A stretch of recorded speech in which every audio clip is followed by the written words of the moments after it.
একজন কৃষক তার নিজস্ব মেধা প্রজ্ঞা দিয়ে সামগ্রিক কৃষি ব্যবস্থাপনা পরিবর্তন করা তার দ্বারা সম্ভব নয়। 1 হেক্টর জমিতে আমরা পৃথিবীর মধ্যে সবচেয়ে বেশি রাসায়নিক সার ব্যবহার করি, পার হেক্টরে 400 কেজি। আমাদের দেশে এই যে রাসায়নিক সার, তারপরে কীটনাশকের ফ্যাক্টরি, বীজের কোম্পানি যেগুলো আছে, ওগুলো একজন কৃষকেরই তার চেয়ে বেশি আছে। 35,000 কোটি টাকার ঔষধ আমাদের দেশে উৎপাদন হয়, 160টা দেশে রপ্তানি হয়, কিন্তু বেসিক র মেটেরিয়ালস কিন্তু আমরা ইম্পোর্ট করে নিয়ে আসি। কৃষক মার্সিডিজ চড়ে, কৃষক হেলিকপ্টার চালায়, সেটা তারা করেছে, অগ্রাধিকার খাতকে চিহ্নিত করে স্বয়ংসম্পন্ন করেছে।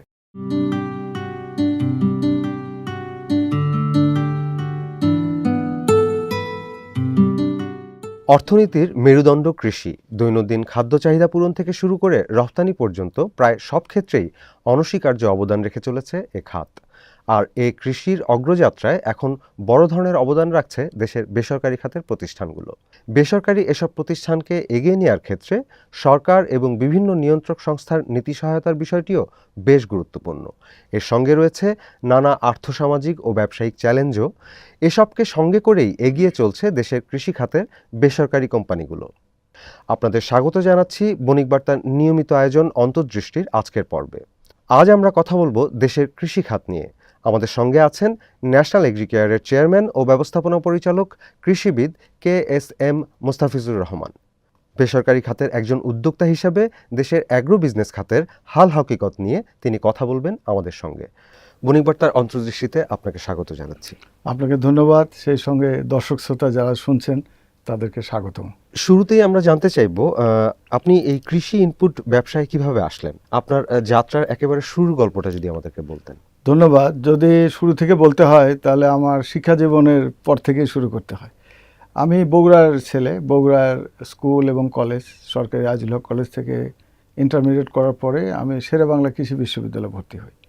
এখানে কৃষিতে অনার্স শেষ করে আপনার 89 সালে 89 সালে যখন শেষ করলাম, তখন চাকরির রেজাল্ট হবার আগেই বাংলাদেশ উন্নয়ন গবেষণা প্রতিষ্ঠানে আমি ওখানে চাকরির জন্য আমি যাই, এবং BIDS যেটা, সেখান দিয়েই আমার কর্মজীবন শুরু হয়। সেখানে কিছুদিন কাজ করার পরে আমি দেখলাম যে ওটা তো ছিল একটা প্রকল্প। পরে এই আর্থসামাজিক উন্নয়ন গবেষণায়, যেখানে অর্থনীতিবিদদেরই কর্মকাণ্ড, সেখান থেকে বেরিয়ে এসে সরকারি বা বেসরকারি কোথায় যাওয়া যায়, তখন আমি বেসরকারি সেক্টরে, ইন্ডাস্ট্রিতে আমি অল্প কিছু সময় কাজ করেছি।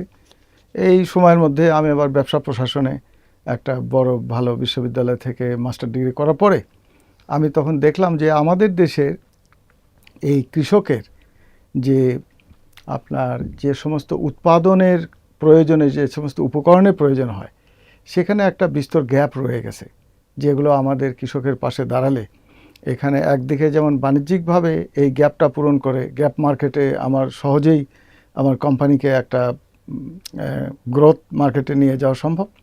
পাশাপাশি আমাদের কৃষকের যে জিনিসটা দরকার অথচ নাই, সেই ধরনের পণ্য নিয়ে আমি শুরু করি।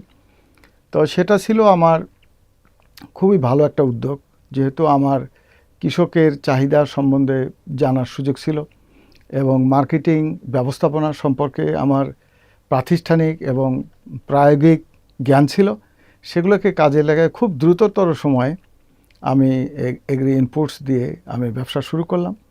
সেখান থেকে আরও জয়েন্ট ভেঞ্চার অনেক কোম্পানি হলো, চাইনিজদের সাথে রিয়েল এস্টেট হলো, ফার্মাসিউটিক্যাল হয়েছে, ICT হয়েছে, সিড বিজনেস হয়েছে, তারপরে আমরা ফুড ইন্ডাস্ট্রিতে যাচ্ছি। এরকম ডাইভার্সিফাইড, রিলেটেড এবং নন রিলেটেড ডাইভার্সিফিকেশন হয়েছে। এই আমার কর্মজীবন এভাবে শুরু হয়েছে। অর্থাৎ আপনি এই কৃষি ইনপুট বিজনেস থেকে শুরু করে আবার বৈচিত্র্যায়নের দিকেও গিয়েছেন। জি, এটা আমার যেতে হয়েছে। তো আপনার অভিজ্ঞতায় এই যে বাংলাদেশের অ্যাগ্রি ইনপুট, যেমন কীটনাশক, সার, বীজ, এই শিল্পগুলোর শুরু থেকে এখন পর্যন্ত বড় বড় কী ধরনের পরিবর্তন আপনি দেখতে পেয়েছেন? আপনি পরিবর্তনের জায়গা যদি বলেন, তাহলে যেভাবে পরিবর্তনটা হবে উন্নয়নের জন্য, পরিবর্তন হবে দেশকে স্বয়ংসম্পূর্ণ করার জন্য। একজন কৃষক তার নিজস্ব মেধা প্রজ্ঞা দিয়ে সামগ্রিক কৃষি ব্যবস্থাপনা পরিবর্তন করা তার দ্বারা সম্ভব নয়। এখানে যদি অর্থনীতির যদি আপনি ভিত্তিগুলো দেখেন, যেগুলোকে ঘিরে আমাদের দেশের অর্থনীতিটা গড়ে উঠতে পারে, তার প্রধান জায়গা হলো কৃষি, তারপরে শিল্প, তারপরে সেবা খাত, এবং আমাদের বিদেশে যেগুলো শ্রমিক ভাইয়েরা কাজ আছে রেমিটেন্স, এই দিয়েই আমাদের অর্থনীতি, যেটা শিল্পের পণ্য আবার রপ্তানি হতে পারে। এই যে বড় ধরনের পরিবর্তনের জন্য এখানে রাষ্ট্রের যে দায়িত্বটা ছিল যে অগ্রাধিকার খাত কৃষির খাতগুলো চিহ্নিত করে সেখানে উৎপাদনমুখী আপনার এবং রপ্তানিমুখী একটা অর্থনৈতিক ব্যবস্থাপনায় যাওয়ার জন্য কৃষিকে সর্বাধিক গুরুত্ব দেওয়ার প্রয়োজন ছিল। আমরা সেই জায়গাটা আমরা এই পরিবর্তনটা আনতে পারিনি।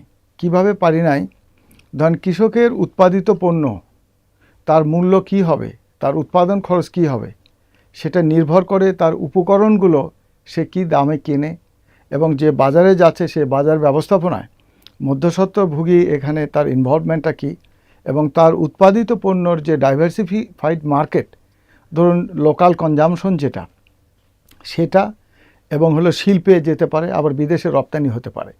এই যে প্রাসঙ্গিক এবং ইন্টার রিলেটেড ফ্যাক্টরস যেগুলো, সেগুলোকে যদি রাষ্ট্র যদি অ্যাড্রেস না করে, এগুলোকে যদি শনাক্ত করে এগুলোর সমস্যার সমাধান না করে, তাহলে আপনার ওই কৃষকের ভাগ্যের পরিবর্তন হবে না। ফলে যদি পরিসংখ্যান দিয়ে দেখেন, আমাদের দেশে শ্রমবাজারের 44% মানুষ হলো কৃষি পেশার সাথে জড়িত। এই মানুষগুলো দরিদ্র, তাদের উৎপাদন, তাদের যে ইনকাম দিয়ে তাদের যে মৌলিক অধিকার, মানবাধিকার পূরণ হয় না বলেই এরা দরিদ্র। 44% জনশক্তি, শ্রমশক্তির মানে প্রায় 5 কোটি মানুষ। তারা কৃষি, পশু সম্পদ, প্রাণী সম্পদ, মৎস্য চাষ এটার সাথে সম্পৃক্ত। এই পরিসংখ্যানটা কি বিবিএস এর সর্বশেষ পরিসংখ্যান? কারণ আমরা এতে পরিবর্তন আসার কথাও শুনেছি, কমে এসেছে যতদূর জানি। এই পরিসংখ্যান হলো সর্বশেষ হলো লেবার মার্কেট সার্ভে, যেটা শ্রম মন্ত্রণালয় যেটা জরিপ করেছে। সেখানে আমিও ছিলাম, তাদের যে টেবুলেশন ফরম্যাটে আমাকেও আমন্ত্রণ জানানো হয়েছিল অ্যাগ্রোকেমিক্যালস ম্যানুফ্যাকচার অ্যাসোসিয়েশনের প্রেসিডেন্ট হিসেবে। সেটা 44-এর চেয়ে একটু বেশি হবে, মানে কিছু ভগ্নাংশ আছে। এই যে আপনি যে পরিবর্তনের কথা বলছেন, তাহলে সেই পরিবর্তনে আমাদের কোন জায়গাটা আমরা করতে পারি নাই? সেটা যেমন কৃষি মানে কি? কৃষি মানে বীজ, কৃষি মানে এই উৎপাদন যে প্রযুক্তি, সেই উৎপাদনের যে বিভিন্ন স্তরে এর যে আগাছা নিয়ন্ত্রণ, এর রোগবালাই নিয়ন্ত্রণ, সেচ ব্যবস্থাপনা, সার ব্যবস্থাপনা, সংরক্ষণ করা, তারপরে এটা আপনার বাজারজাত করা, এই যে উৎপাদন প্রক্রিয়ার যে বিভিন্ন স্তর, সে বিভিন্ন স্তরে তার যে সমস্ত উপকরণ এবং যার প্রয়োজন, সেগুলোতে আমরা কি পরিবর্তন এনেছি যাতে আমার এই দেশে এটা স্বয়ংসম্পূর্ণ একটা কৃষি ব্যবস্থাপনা গড়ে ওঠে। যে দেশ যত উন্নত, সেই দেশের কৃষিটা তত উন্নত। তা আমরা এখানে পারিনি কোটা। আমাদের ধরুন রাসায়নিক সার, আপনি টিএসপি কমপ্লেক্স আমাদের দেশে আছে। টিএসপিতে আমাদের টিএসপি ফার্টিলাইজার উৎপাদন হয় এবং 15 লক্ষ থেকে 20 লক্ষ মেট্রিক টন আমাদের আমদানি করতে হয়। আমরা টিএসপিতে যে রক ফসফেট আমরা যেটা নিয়ে এসে আমদানি করে, সেটা আমাদের দেশে নাই এবং এটা একটা প্রাকৃতিক সম্পদ এবং এটা কিন্তু এক সময় থাকবে না। এবং সেটা আমরা সুদূর কোন দেশ থেকে নিয়ে আসি, যে মূল্যে নিয়ে আসি, সেটা আন্তর্জাতিক বাজারে অন্যান্য দেশে এর যে কত ভাগ দাম কম আছে, সেগুলো আমরা যাচাই বাছাই করছি কিনা, বা এর সাথে সংশ্লিষ্ট সম্পৃক্ত যারা দীর্ঘ সময় ধরে যে মূল্যে এটা ক্রয় করা হচ্ছে, ফলে উৎপাদন খরচ যাচ্ছে বেড়ে, এবং সেই সুযোগে আমরা এটাকে আমদানি করে নিয়ে আসছি। এটা দেখার বিষয় ছিল। শুরুর যে প্রশ্নটা উত্তর দিয়েছেন এবং সেটারই আপনি ধারাবাহিকতা বলছেন যে আমাদের একটা গ্যাপ রয়ে গেছে, এবং সেই গ্যাপটা আসলে আমরা এখনো আমদানি নির্ভর রয়ে গেছি। তো এই যে আমাদের স্থানীয় উৎপাদন এবং উৎপাদন সম্প্রসারণের ক্ষেত্রে প্রধান বাধাগুলো আসলে কি? প্রথমত বাধা হলো যে সরকার এটা অগ্রাধিকার শিল্প হিসেবে চিহ্নিত করেছে কিনা। যখনই আপনি একটা ইন্ডাস্ট্রিতে ভর্তুকি দেবেন, তার মানে বিদেশি বিনিয়োগকারী যারা, তাকে কিন্তু আপনি থামিয়ে দিয়েছেন। কারণ আপনার সরকারের সঙ্গে এই ভর্তুকির হিসাব নিকাশ করার জন্য আপনার কোনো দেশ আসবে না। যখনই এলডিসি গ্র্যাজুয়েশন শেষ হয়ে যাবে, দেখবেন যে বৃহৎ পুঁজিবাদী রাষ্ট্রের আমাদের যে উৎপাদন ক্ষমতা যা আছে, তার চেয়ে 3 গুণ 4 গুণ ক্ষমতা সম্পূর্ণ ফ্যাক্টরি এখানে বসে যাবে। তখন হবে কি, আপনার এই ভর্তুকি আপনি আবার কিন্তু ওই তাদেরকেই দিচ্ছেন।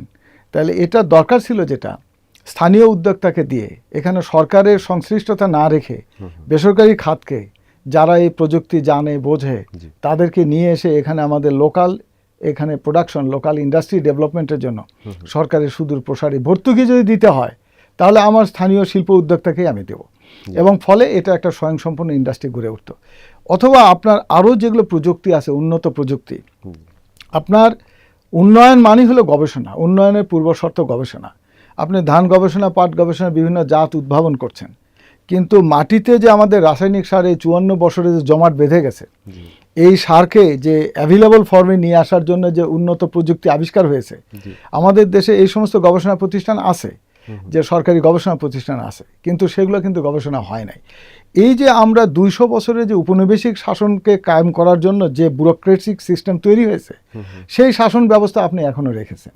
আপনি তো কখনো ভাবেন নাই যে আমার অগ্রাধিকার খাত হলো এটা, এবং এটাকে আমার লোকাল ইন্ডাস্ট্রি ডেভেলপ করার জন্য, উৎপাদন এবং রপ্তানিকে প্রাধান্য দেওয়ার জন্য আমার শিল্প নীতি, আমার বিনিয়োগ নীতিটা এই হওয়া দরকার, অথবা যেটা হয়েছে সেটা আমার সঠিক আছে কিনা সেটা। একটা আপনাকে সরকারের কাজ কিন্তু ব্যবসা করা না, সরকারের কাজ কিন্তু আমদানি করা না।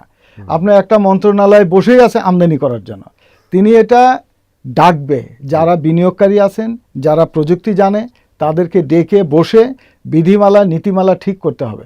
সরকারের যে ব্যুরোক্রেটিক প্রসেসে যদি আপনার এখানে উৎপাদন হইতো, স্বয়ংসম্পূর্ণ হইতো, তাহলে আমরা ধরতাম যে হ্যাঁ এই বিধি, এই বিধান, এই আইন ঠিক আছে। শত শত আইন পরিবর্তন না করলে আপনি যে পরিবর্তনের কথা বলছেন, এটা পরিবর্তন হবে না।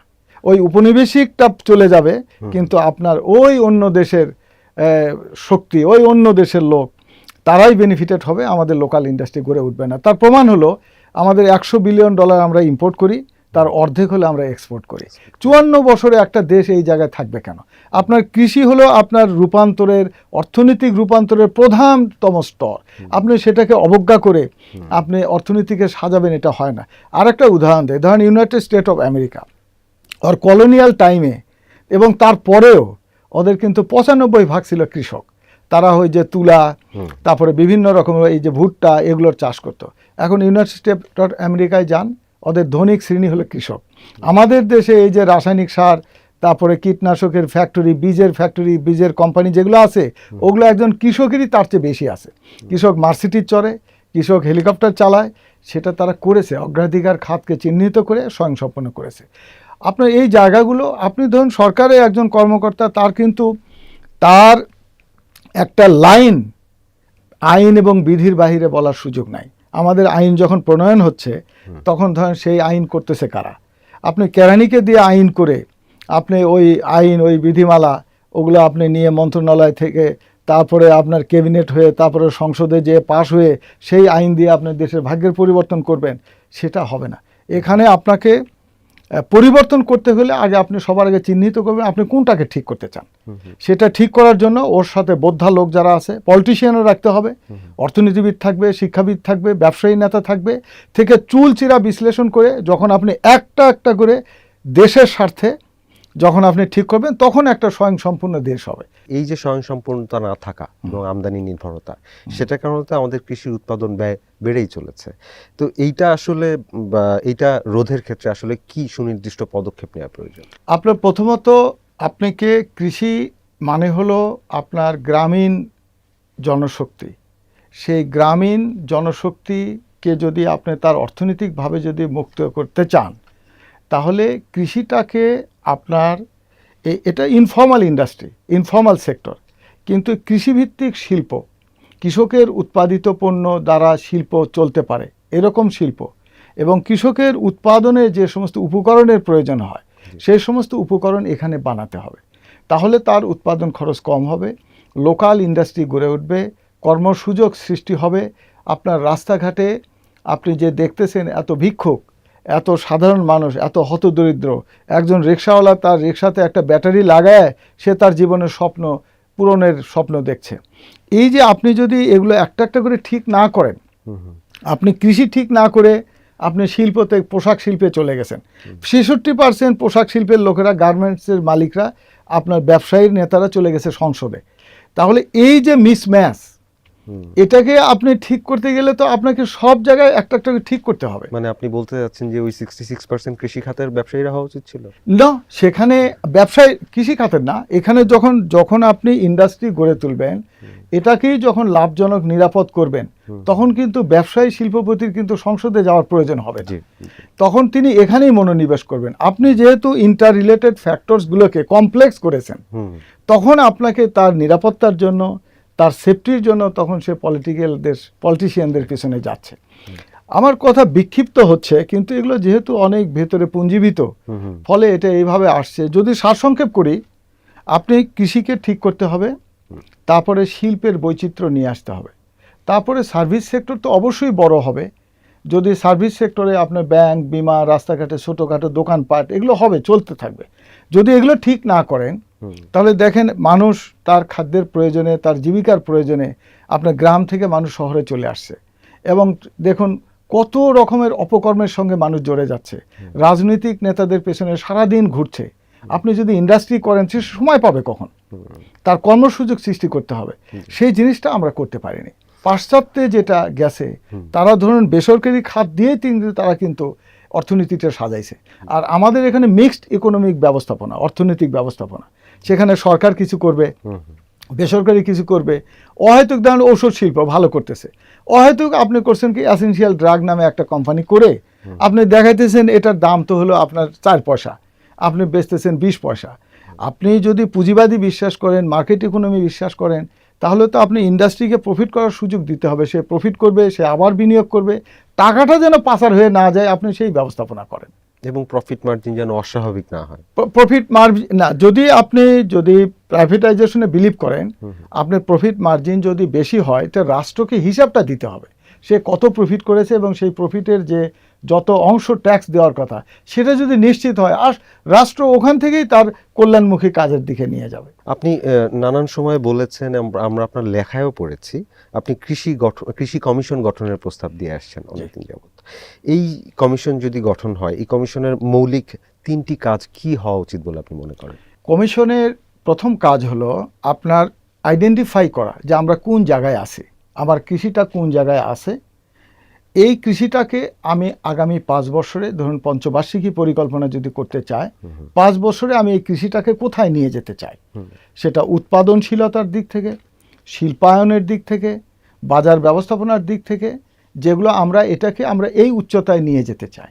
এই উচ্চতায় নিয়ে যেতে আমার যে ব্যারিয়ার্সগুলো কি কি, আইন সংস্কার কি করতে হবে, বিধির সংস্কার কি করতে হবে, বিনিয়োগকে কোথায় আকৃষ্ট করে দিতে হবে, সেটা এই কমিশনের কাজ হবে। এটা যখনই এই ধরনের আপনি যে 3টা বলেছেন, আর যদি আরও 3টা বলতেন আমি বলতাম, বাট এই 3টার মধ্যেই ঠিক আছে। আমি আসি কোথায়, যেতে চাই কোথায়, কিভাবে যাব, এই কমিশন এই কাজটা করবে।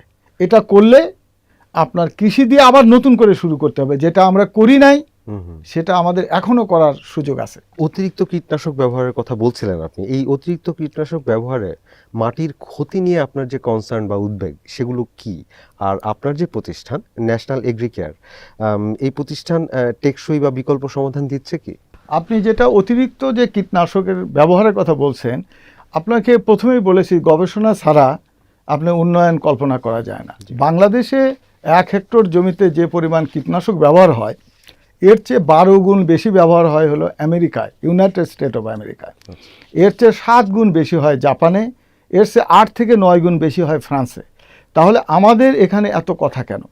এখানে হলো আপনার যে বিশ্ব স্বাস্থ্য সংস্থা এই কীটনাশককে যে বিভিন্ন ক্যাটাগরিতে ভাগ করেছে, এর টক্সিসিটির, হেলথ হ্যাজার্ডাস কনসার্নে এটা 5টা ভাগে ভাগ করা হয়েছে। আপনি কোনটাকে অনুমোদন দেবেন, কোনটাকে দেবেন না, এটা সরকারের, এটা অগ্রাধিকার, ওই যে খাত অগ্রাধিকার চিহ্নিত করা, সেগুলো আপনাকে যথাযথ করতে হবে। এবং যেটা যার উপর অনুমোদিত সেটাতেই যাতে ব্যবহার হয়, এর তদারকি ব্যবস্থাপনা নিশ্চিত করতে হবে।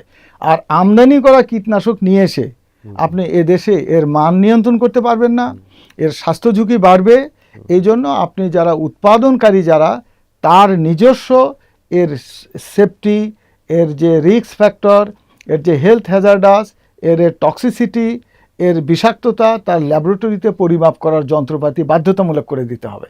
তাহলে ধরুন যদি আমরা 10টা বা 20টা বা 50টা যদি উৎপাদনকারী প্রতিষ্ঠান ঠিক করে দিতে পারি, তাহলে এই জিনিস আমাদের অত্যন্ত নিরাপত্তার সাথে, নিরাপদ পেস্টিসাইড আমরা এখানেই তৈরি করতে পারবো, এবং এখান থেকে আমরা রপ্তানি করব। আর আপনি যেটা বলছেন আমাদের প্রতিষ্ঠান ন্যাশনাল এগ্রিকেয়ার এখানে কি কাজ করছে, খুবই চমৎকার প্রশ্ন। এটার না হলে একজন আপনি পেস্টিসাইড, হেলথ হ্যাজার্ডাস, স্বাস্থ্য ঝুঁকি রয়ে গেছে, আপনি সেটা যদি নিরাপদ ব্যবহার এবং এর জুডিশিয়াল বিধিসম্মত ব্যবহার যদি নিশ্চিত করতে না পারেন, তাহলে কিন্তু এটা আপনার শুধু ব্যবসায়ী হয়ে গেল, যে সামাজিক দায়বদ্ধতা হলো না। আমরা অ্যাজ এ কোম্পানি আমি যেহেতু নিজে কৃষি বিজ্ঞানী, ফলে এর বিজ্ঞানটা আমি জানি, ফলে আমরা ওইভাবেই পণ্যটাকে ওইভাবে ঠিক করেছি, যেটা এক্সট্রিমলি হ্যাজার্ডাস, যেমন ধরুন কার্বোফুরান গ্রুপের কীটনাশক, একটু টেকনিক্যাল টার্ম হয়ে গেল, যদি সাধারণ মানুষের বোঝার জন্য, যেটা অতি বিষাক্ত, যেটা ধরুন পরিমাপ করা হয় যে কত মিলিগ্রাম 1 কেজি ওজনের একটা স্তন্যপায়ী প্রাণীকে খাওয়ালে সে 1 ঘন্টার মধ্যে 50%ই মারা যাবে, সেটা হলো তার বিষাক্ততা পরিমাপের বিষয়।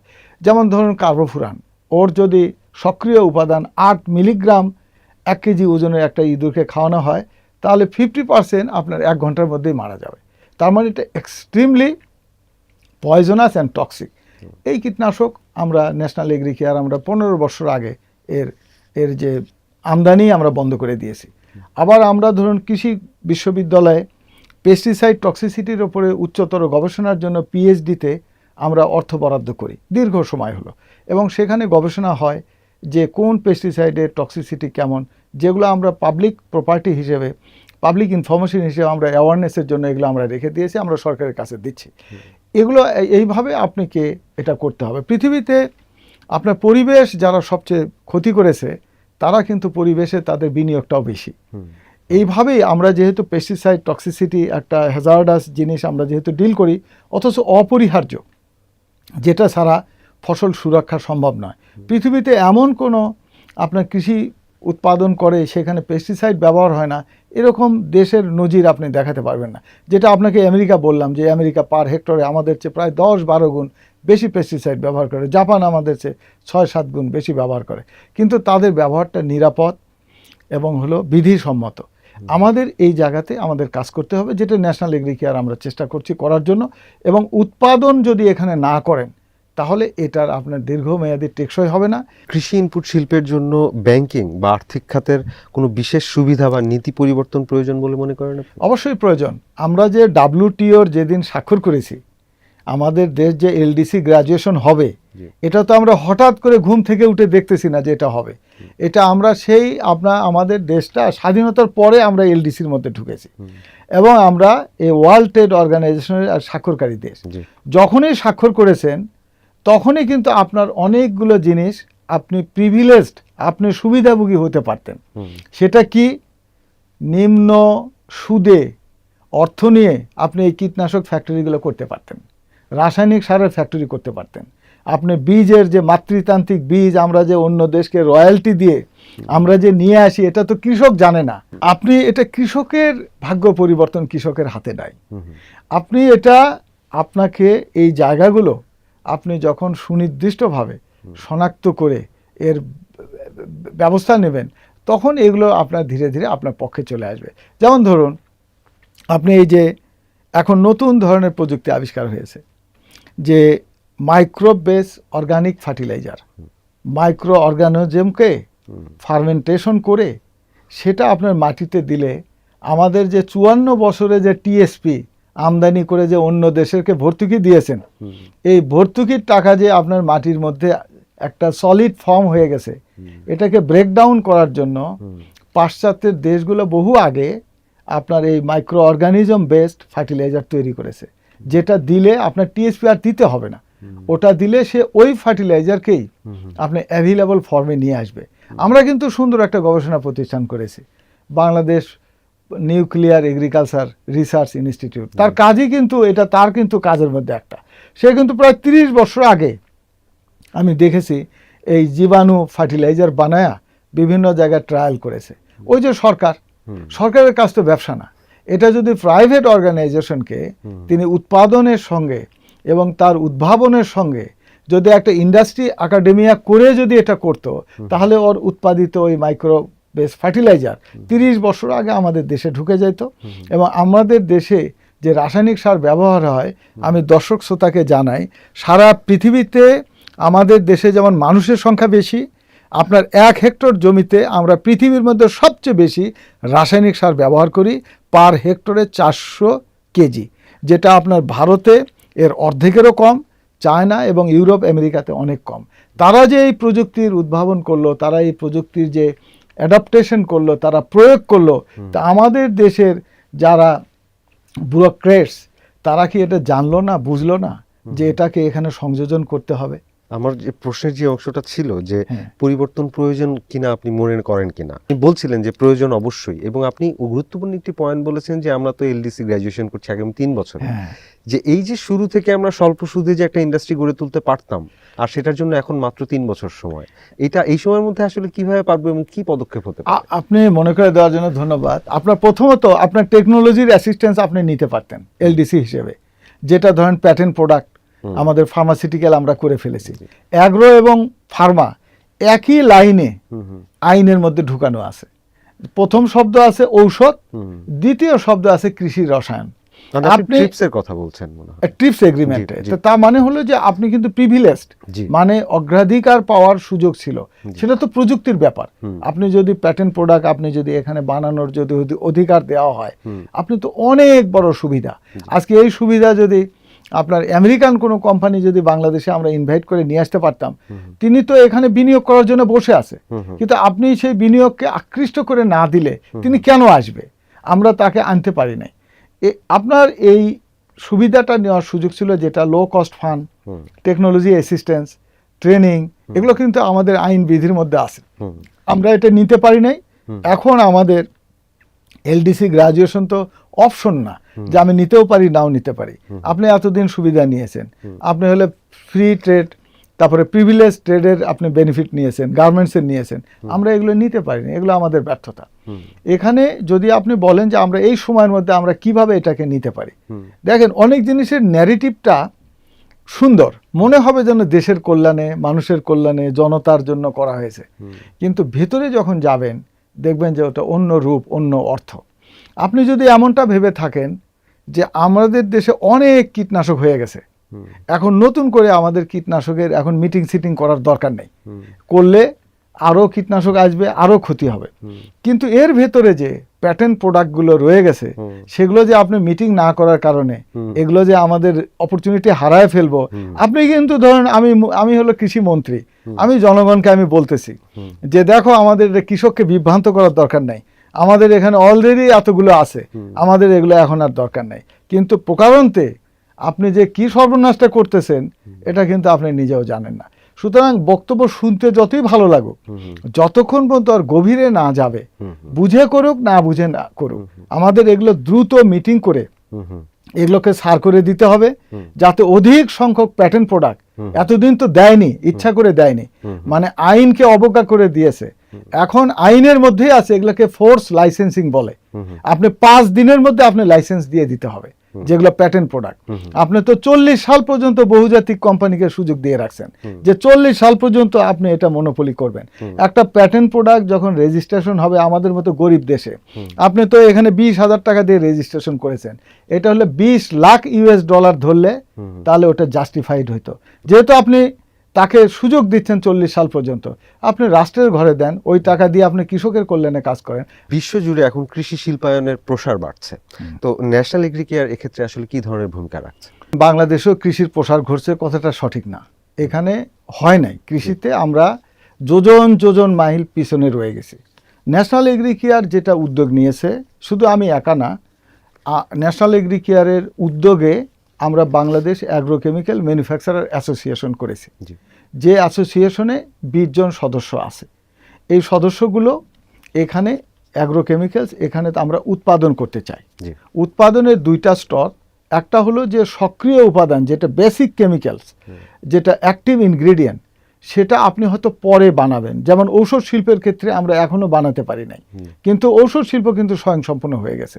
35,000 কোটি টাকার ঔষধ আমাদের দেশে উৎপাদন হয়, 160টা দেশে রপ্তানি হয়, কিন্তু বেসিক র মেটেরিয়ালস কিন্তু আমরা ইম্পোর্ট করে নিয়ে আসি। আর অ্যাগ্রোকেমিক্যালসের ক্ষেত্রে যেটা হয়েছে, আপনি বেসিক র মেটেরিয়ালসটাকে আপনি ইম্পোর্টটাকে জটিল করে রাখছেন, কঠিন থেকে কঠিনতর করে রাখছেন, মনে হবে যেন রাষ্ট্রের স্বার্থে করেছেন, কিন্তু এটা রাষ্ট্রের স্বার্থে যে করেন নাই, এটা করেছেন হলো বহুজাতিক কোম্পানির স্বার্থে, এটা করেছেন আপনার অন্যের পরামর্শে। সেই জায়গাটা ভাঙার জন্য ন্যাশনাল এগ্রিকেয়ারের উদ্যোগে আমরা বাংলাদেশ অ্যাগ্রোকেমিক্যাল ম্যানুফ্যাকচার অ্যাসোসিয়েশন এই আন্দোলনটা করছি যে এটার এই ট্যাক্স এবং নন tax, tariff and non tariff, যেটা শুল্ক এবং অশুল্ক যে বাধা আছে, সেই বাধাগুলো সংশ্লিষ্ট মন্ত্রণালয় সমাধান করে দিলে এই দেশে অন্তত এই রাসায়নিক যেটা ধরেন পেস্টিসাইড, বালাইনাশক এবং রাসায়নিক সারও এখানে উৎপাদন করা সম্ভব হবে। এটা কিন্তু রকেট সায়েন্স না, আমি আগেই বলেছি। দেখেন, রক ফসফেট আপনার পৃথিবীর খনিজ পদার্থ, এটা শেষ হয়ে যাবে একদিন। আপনি যখন আসে তখন তো আপনি লো কস্ট সোর্সটাকে নিয়ে আসেন অথবা প্রাইভেট সেক্টরকে দিয়ে দেন, তাহলে প্রাইভেট সেক্টর এগুলোকে স্বয়ংসম্পূর্ণ হবে। আমরা পেটেন্ট নিয়ে কথা বলছিলাম। এই পেটেন্ট ভিত্তিক পণ্যের বিষয়ে আপনার ভাবনাগুলো কি আসলে? আর পেটেন্ট নীতিতে কোনো ধরনের নীতি পরিবর্তনের প্রয়োজন আছে কিনা? আর যদি থাকে, এই পরিবর্তন এলে আপনার যে স্থানীয় উৎপাদনের যে সম্ভাবনার কথা বলছেন, সেটা কতটুকু বাস্তবসম্মত হবে? প্রথমত, প্যাটেন্ট হলো এটা পুঁজিবাদী ক্যাপিটালিস্ট মার্কেটের হলো এটা একটা ওয়েপন। আপনার আমেরিকার যে অর্থনীতির 60% বাজার তার প্যাটেন্ট প্রোডাক্ট দ্বারা পরিচালিত হয়। যদিও তার অর্থনীতির 60% পণ্যই হলো ফাইন্যান্সিয়াল প্রোডাক্টস, ফাইন্যান্সিয়াল প্রোডাক্টেও তারা প্যাটেন্ট করে যে এটা আমি এইভাবে লোন দেবো, এটা অন্যরা দিতে পারবে না। আর যেগুলো সায়েন্টিফিক প্রোডাক্টস সেগুলো তো অগণিত প্যাটেন্ট করেছে। এবং এই সাম্রাজ্যবাদী এবং যদি আপনার পুঁজিবাদী এবং মুক্ত বাজার, শুনতে কিন্তু খুব সুন্দর, মুক্ত মানে ফ্রি ইকোনমি, এটা কিন্তু আমাদের দেশে আমরা প্রচলন করেছি। আমার লোকাল ইন্ডাস্ট্রি নাই, আপনি তার সাথে মুক্ত বাজার আপনি রাখবেন না, আপনি নিজস্ব সক্ষমতা তৈরি করবেন, এটা হলো সবার আগে আপনার জরুরি। আপনি যদি লোকাল ইন্ডাস্ট্রি আপনি এখানে ডেভেলপ করেন, তাহলে আপনি তো লো কস্ট প্রোডাক্ট এখানেই করতে পারবেন এবং সেটাকে যদি প্রোটেকশন দেন, তাহলে মুক্ত বাজার এসেও আপনার ইন্ডাস্ট্রি কিছু করতে পারবে না। আপনি যে দ্বিতীয় প্রশ্নটা করছেন যে এটা প্যাটেন্ট নিয়ে আমাদের ভাবনাটা কি এবং আমাদের সক্ষমতা তৈরি করা সম্ভব কিনা, এটা এখনই তো সময়। এখন যেহেতু এলডিসি গ্রাজুয়েশন হই নাই, এখনও কিন্তু আমরা ওই প্যাটেন্ট প্রোডাক্ট নিয়ে এর উৎপাদন কলা কৌশল আমরা কিন্তু রপ্ত করতে পারি। আগে তো প্রথমে আপনাকে এটা উৎপাদনের অনুমোদন দিতে হবে। যেহেতু এলডিসি, আপনার তো এই সুযোগ আছে এবং আপনি রপ্তানিও করতে পারবেন এলডিসি কান্ট্রিতে। তো এলডিসিতেই রপ্তানি করি আর আমাদের দেশের কনজামশনে মিটায়। আমি তো প্রোডাক্ট বানানো শিখে গেলাম। তারপরে আমাদের আইনের মধ্যে যদি আমরা আনতে পারি যে সমস্ত প্রোডাক্ট আমরা এখানে উৎপাদন করা শিখে গেছি, এটা আমাদের প্যাটেন্টের বহির্ভূত হবে। আমরা এটা জনগুরুত্বপূর্ণ হিসেবে আমি যদি আইনে ঢুকাতে পারি, ভারত কিভাবে করেছে, চায়না কিভাবে করেছে, সেইভাবে করতে হবে। এটা তো আপনি ধরেন পেস্টিসাইড, ফার্টিলাইজার এগুলোর ক্ষেত্রে সবচেয়ে গুরুতর যেটা অঘটন ঘটে গেছে সেটা হলো আমাদের দেশের জেনেটিক কম্পোনেন্ট, বীজের, বিভিন্ন ফসলের, বৃক্ষের, এগুলোর জেনেটিক কম্পোনেন্ট অন্য দেশে তারা জিন ব্যাংক করে ফেলছে এবং সেটা দিয়েই আপনি ব্যাকক্রস করে বীজ আমাদের দেশে চলে আসবে এলডিসির পরে। তখন আমরা যারা এখানে স্থানীয়ভাবে, আমাদের বীজের কোনো ইন্ডাস্ট্রি থাকবে না। তাহলে এখান থেকে উত্তরণের উপায় কি? এখানে আপনি যে এখানে প্ল্যান্ট ভ্যারাইটি অ্যাক্ট করেছেন, এটা ফার্মার্সের রাইট। আপনি ওই সমস্ত ফসলে আমাদের দেশের যে কোনো ক্রপের সাথে যদি 5% মিল থাকে, সে প্যাটেন্ট পাবে না। আপনি এইভাবে যখন আপনি এটাকে ফিল্টারিং করে যখন এটাকে প্রোটেকশন দেবেন, তখন কিন্তু ওই বীজ এসে আমাদের লোকাল ইন্ডাস্ট্রি কিচ্ছু করতে পারবে না। আপনার রাষ্ট্রের কাজ হলো, আগেই বলেছি, সার্বভৌমত্ব মানে দেশের স্বার্থে আইন করার ক্ষমতা। আপনার আইনটা যখন আপনি এদেশের জনগণকে প্রোটেকশন দেবে, ব্যবসায়ীকে দেবে, শিল্পপতিকে দেবে, আপনার সঙ্গীত শিল্পীকে দেবে, সমস্ত স্তরের মানুষকে আপনি যখন আইন দ্বারা প্রোটেক্টেড দেবেন, তখন যিনি মিউজিক, সঙ্গীত, কবিতা এবং হুজুররা যেগুলো করে সেগুলোও অবাধ বিচরণ তৈরি হবে, কোনোটার সাথে কোনোটা কনফ্লিক্ট হবে না। প্রত্যেককে রাষ্ট্র তার অধিকার সংরক্ষণ করে দিয়েছে, তখন ধীরে ধীরে একটা সুস্থ স্বাভাবিক রাষ্ট্র গড়ে উঠবে। আমাদের এই যে কাঁচামাল আমদানিতে শুল্ক নীতি ও অনুমোদন প্রক্রিয়া নিয়ে আপনার আসলে অভিজ্ঞতা ও বক্তব্য কি, আর এই বিষয়ে সরকারের জন্য আপনার নীতিগত প্রস্তাবগুলো কি? ধন্যবাদ।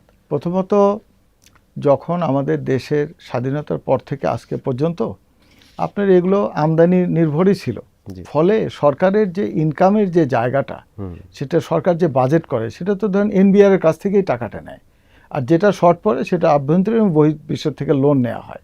এখন এনবিআর তার সহজভাবে টাকা আদায় করার জন্য তারা হলো আমদানি করা জিনিসের উপর ট্যাক্সটাকে বসিয়েছে।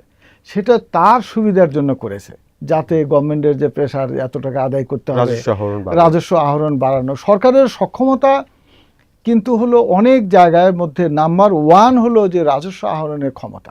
মানুষ তো রাজস্ব দিচ্ছে, ভ্যাট দিচ্ছে, ট্যাক্স দিচ্ছে, ব্যক্তি কর দিচ্ছে, আপনি যে রাস্তার পাশে যেগুলো দোকানপাট আছে তারাও দিচ্ছে। এখন সেটা আপনার সরকারের ঘরে যাওয়ার জন্য আপনি এখানে যদি ডিজিটালাইজেশন করতেন, অর্থনীতির আকৃতিটা বড় হয়ে যেত। মানুষ ট্যাক্স দিতে চায়, ট্যাক্সকে 3 ভাগ করলে তখন তো রাষ্ট্রের ঘরে 1 ভাগ আর 2 ভাগ কোথায় যায় আমি জানি না। তাহলে এইভাবে আপনি যদি ওই যে শুল্ক নীতিটা সংস্কার করতো, যে লোকাল ইন্ডাস্ট্রি, এটার অ্যান্সারটা এইভাবে দেন যে এনবিআর যদি শুল্ক নীতিটা এমনভাবে সংস্কার করত যেটা উৎপাদনমুখী এবং রপ্তানিমুখী শিল্পকে সমর্থন করে, তাহলে আমাদের দেশটা ধীরে ধীরে উৎপাদনমুখী এবং রপ্তানিমুখী রাষ্ট্রে পরিণত হতো। এবং আমরা যে পরিমাণ পণ্য আমদানি করি ওর টাকা পরিশোধ করার জন্য আমাদের রপ্তানি থেকে যা আসে এবং রেমিটেন্স থেকে যা আসে তারপরেও 15 থেকে 20% অর্থ কম থাকে, যেটাকে আমাকে প্রতিনিয়ত বিভিন্ন আন্তর্জাতিক ফাইন্যান্সিয়াল ইনস্টিটিউট থেকে ডলারে আমাকে লোন নিতে হয় এবং আমি ধীরে ধীরে অন্য একটা কারেন্সির উপর ডিপেন্ডেন্সি হয়ে যাই। এইভাবে একটা রাষ্ট্র একটা দারিদ্র্যের দুষ্ট চক্রে পড়ে, লোকাল ইন্ডাস্ট্রি হলো আমাদের হোপ। যেটা করা যাবে আপনি সেটাই করেন। আমাদের এখানে তো এয়ারবাস আর বোয়িংয়ের ফ্যাক্টরি করার দরকার নেই। আমাদের রাষ্ট্র ঠিক করে দেবে অগ্রাধিকার খাতটা কোনটা, যেটা আমদানির তালিকাটা ধরে বের করতে হবে যে এই পণ্য আর আমদানির দরকার নেই, এই পণ্যগুলো আমরা এখানে উৎপাদন করব। তখনই আপনার এই চিত্রটা যে আমাদের যে উৎপাদন এবং রপ্তানির যে পার্থক্য এটা তখন ঘুরে যাবে। আমরা একটা উৎপাদনমুখী এবং একটা রপ্তানিমুখী রাষ্ট্রে পরিণত হব। পোশাক শিল্পের বাহিরে যেতে হবে। আপনার পোশাক শিল্প 80 সালে শুরু হয়েছে, এর আগে আমরা যেগুলো এক্সপোর্ট করতাম সেগুলোও তো হারায় গেছে। তাহলে ডিপেন্ডেন্সি আপনি 86% রপ্তানি হয় একটা পণ্য দ্বারা। আপনি এক পায়ের উপর দাঁড়ায় আছেন এরকম একটি প্রাণী, আপনি কতক্ষণ দৌড়াবেন? আপনি তো দৌড়াতে পারবেন না। আপনি তো এক পায়ের উপর লাফ দিয়ে কত যাবেন? আপনি অন্তত 4টা পা করেন, আপনি কৃষি স্বয়ংসম্পূর্ণ করেন, আপনি ইন্ডাস্ট্রি ডাইভার্সিফাইড করেন, আপনার সার্ভিস সেক্টরে আপনার বিগ সার্ভিস সেক্টরকে ওপেন করে দেন, তারপরে আপনার আরও যেগুলো জায়গা আছে, তখন না আপনি একটা খুব দ্রুতগামী প্রাণীর আপনার অবয়ব পাবেন, শক্তি পাবেন। এগুলো আমরা করতে পারি না। আপনি রপ্তানির কথা বলছিলেন, এখন পর্যন্ত বিদেশে রপ্তানির অভিজ্ঞতা থেকে আপনি কি বুঝছেন? যেমন আমরা মনে হয় মালদ্বীপে রপ্তানি করি, তারপরে বাংলাদেশি পণ্যের মান ও প্রতিযোগিতা সক্ষমতা, সেই রপ্তানির বিচারে আসলে কি অবস্থায় আছে? দেখুন, রপ্তানি মানে হলো আপনার অন্য দেশের ক্রেতা। তো যে একটা বিদেশি ক্রেতা যখন কোনো একটা পণ্য কেনে, তিনি কিন্তু তার প্রতিযোগিতামূলক সুবিধাটা দেখে কোথায়। আমাদের দেশে যে পোশাক শিল্পের যে এত ক্রেতা, এটা যে এত আগুন লাগায় দিয়েও এর দেশ থেকে সরানো যাচ্ছে না, এর অন্যতম প্রধান কারণ হলো তারা এখানে মূল্য সুবিধা পাচ্ছে। আজকে যদি এটার মূল্য সুবিধা না পায় তাহলে এখান থেকে চলে যাবে। আপনি তুলনামূলক সুবিধা কোন ইন্ডাস্ট্রিতে আপনি বেশি করে দিয়েছেন, যেটা হলো রেডিনেস, কম্পিটিটিভনেস, তার উপর ডিপেন্ড করে আপনার রপ্তানি বাজার আপনার এখানে চলে আসবে। ওই জাহাঙ্গীরনগর ইউনিভার্সিটিতে যে শীতকালে পাখি পড়ে, ওটা কিন্তু কেউ ডেকে আনে না, ও এমনি এমনি চলে আসে, আবার এমনি এমনি চলে যায়। আপনার রপ্তানি পণ্যের বাজার সৃষ্টি করতে হলে আপনি পরিবেশটা ঠিক করে দেন, ও এমনি এমনি চলে আসবে, এটা একে ডাকে আনতে হবে না। এটাই হলো আপনার বার্ডস অ্যান্ড পন্ডস থিওরি। এটা হলো আপনার বিনিয়োগের ক্ষেত্রে এবং রপ্তানির ক্ষেত্রে। আমরা সেগুলো জানি সবাই, আমরা যে আমরা এগুলোকে প্রয়োগ করতে পারলে ভালো হয়। আপনার কোম্পানির যে ফিল্ড সেবা, কৃষক প্রশিক্ষণ বা সহায়তা, এসব কিভাবে বাস্তবে কাজ করে? আপনি যেটা জানতে চাইছেন সেটা হলো, ধরেন বিজনেস মানে হলো ইনোভেশন অ্যান্ড মার্কেটিং। তো ইনোভেশন তো ধরেন আমাদের গবেষণা থাকতে হবে, যেটা সীমিত। মার্কেটিংটা হলো চাহিদা তৈরি করার যে সক্ষমতা, তার ভিতরেই কিন্তু আপনার কৃষককে প্রশিক্ষণ করা এবং ব্র্যান্ডকে ওখানে নিয়ে যাওয়া, সেটা কিন্তু একটা মার্কেটিং কোম্পানির কাজ। আমরা এটাকে খুবই যত্নের সাথে এটা আমরা করি। এটা যেহেতু টিকে থাকার প্রয়োজন, আপনি যখনই ভালো কিছু করতে যাবেন তখন আপনার প্রোডাক্টের প্রাইস কম্পিটিটিভনেস হারিয়ে ফেলবেন। এবং যেহেতু আমদানি করা জিনিসের সাথে এখানে আপনাকে কম্পিটিশন করতে হচ্ছে স্রোতের বিপরীতে, এবং আপনাকে অধিক ডিউটি দিচ্ছে হচ্ছে উৎপাদনকারীদেরকে, ফলে এখানে যদি আপনি ট্রাস্টের জায়গা যদি তৈরি করতে না পারেন, যখন ফার্মার্স, কৃষক যখন বিলিভ করবে যে ইনি হলো বেস্ট প্রোডাক্ট প্রোভাইডার, এই বিলিভের জায়গাটা আমাদের অস্তিত্বের প্রয়োজনেই করতে হয়। বিশেষ করে আমাদের যে প্রতিষ্ঠান ন্যাশনাল এগ্রিকেয়ার, যেহেতু আমরা স্রোতের বিপরীতে আমরা দৌড়াচ্ছি, আমাদেরকে কৃষকের সাথে থাকতেই হবে এবং আমরা থাকি। আগামী 5 বছরে আপনি বাংলাদেশের যে অ্যাগ্রো ইনপুট বা কৃষি ইনপুট সেক্টর যেটা, এই সেক্টরটাকে আপনি আগামী 5 বছরে কোথায় দেখতে চান, এবং একই সঙ্গে ন্যাশনাল এগ্রিকেয়ারকে আপনি কোথায় দেখতে চান, এবং সেখানে এইসব ক্ষেত্রে সফলতার মাপকাঠিগুলো কি হবে? আচ্ছা, প্রথমত হলো, যদি আমি একটা উদাহরণ দেই, ওয়ারেন বাফেট তার 50 বছর পর্যন্ত তার হলো অ্যাসেটের সংখ্যা ছিল 1 বিলিয়ন। ঠিক তারপরের 5 বছরে যে এটা আপনার 80 বিলিয়নের উপরে চলে গেছে। তাহলে এটা কিন্তু একটা পুঞ্জীভূত ব্যবস্থাপনার ফলটা চলে আসে পরে। আমাদের বাংলাদেশ 54 বছরে এসে দাঁড়িয়েছে। আমরা এখন নতুন যে পরিবর্তন ব্যবস্থাপনা আসছে, যদি এগুলো ইনইকুয়ালিটি থেকেই, বৈষম্য থেকেই আপনার দুর্নীতির জন্ম হয়, এবং দুর্নীতি থেকেই পভার্টি আসে, এবং দেশের মূল সমস্যা হলো দারিদ্র, এবং দারিদ্র্যের জন্ম দেয় হলো ইনইকুয়ালিটি অ্যান্ড কারাপশন থেকে। আপনি যদি এগুলো ঠিক করে দেয়া যায়, তাহলে বাংলাদেশ 54 বছরে যেটুকু এগিয়েছে, আগামী 5 বছরে আমি ওই 54 বছরের জায়গাকে ক্রস করতে পারি। ন্যাশনাল এগ্রিকেয়ারের ক্ষেত্রেও তাই। তখন আপনাকে ওরকম প্রজ্ঞাবান, মেধাবী পলিটিশিয়ান কিন্তু লেখাপড়া না থাকলেও হয়, কিন্তু প্যাট্রিয়টিজমটা, দেশপ্রেমটা এবং তার যে গোল সেট করাটা ঠিক থাকতে হবে। আপনি যদি সেট করেন যে আমার অর্থনীতিটা আগামী 5 বছরে আমি দ্বিগুণ করতে চাই, এই যেটা আপনি যে প্রশ্ন করেছেন 3টা কাজ করলে কি হবে, আপনি প্রথমে গোল সেট করেন যে আমার অর্থনীতির আকৃতিটা আমি দ্বিগুণ করতে চাই। এখন তো 50 লক্ষ কোটি টাকার আমাদের ইকোনমির সাইজ, আমি এটা দ্বিগুণ করতে চাই। তাহলে দ্বিগুণ করতে গেলে আমি কোন কোন সেক্টরে আমি এই রিফর্মটা করব, এর ব্যারিয়ার্সগুলো কোন জায়গায় আছে, আপনি সেইভাবে সেট করলে 5 বছরই 54 বছরের সমান হতে পারে। এবং এখন যে ডিজিটালাইজেশনের যুগ, পুরো পৃথিবী 200 বছরের অর্থনীতি যেতটুকু এগিয়েছে, আগামী 20 ইয়ার্সে গ্লোবাল ইকোনমির সাইজটা আপনার এরকম হয়ে যাবে। তার সাথে আপনি যদি সক্ষমতা তৈরি করতে না পারেন, আপনি যদি এর রেডিনেসটা যদি আপনার তৈরি না হয়, তাহলে আমাদের দেশ উপনিবেশিক না হলেও অন্য দেশের বাজার করা ছাড়া আর কিছু থাকবে না। দেশ শিল্প কলকারখানা ছাড়াও চলতে পারে। আমাদের দেশে ইন্ডাস্ট্রি ছিল না, ধরেন আমাদের দেশে কোনো ইন্ডাস্ট্রি নাই, দেশ কি চলবে না? দেশ চলবে।